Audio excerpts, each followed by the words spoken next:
Danas ćemo pripremiti jednostavan i učinkovit prirodni repelent protiv mrava koristeći sastojke koje vjerojatno već imate kod kuće.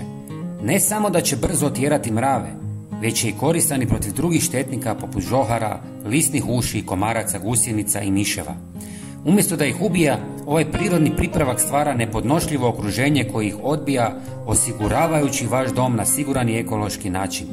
Iako su mravi korisni u prirodi, njihova prisutnost u kući može dovesti do kontaminacije hrane i oštećenja drvenih površina, osobito kod vrsta koja napadaju drvo.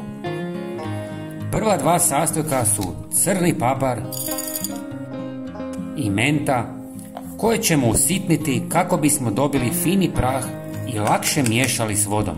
Osim toga, friško usitnjeni papar ima jače djelovanje od onog koji je već duže vrijeme usitnjen. Crni papar djeluje kao prirodni repelent protiv mrava zbog svoje iritantne teksture i mirisa koji zbunjuje njihovu navigaciju.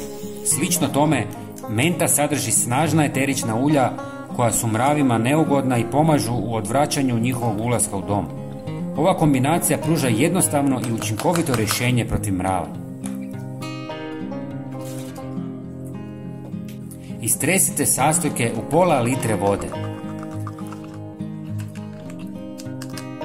Zatim dodajte pola žlice cimeta koji je učinkovit protiv mrava zbog svog intenzivnog mirisa koji iritira njihove osjetljive antene i ometa njihove navigacijske sposobnosti.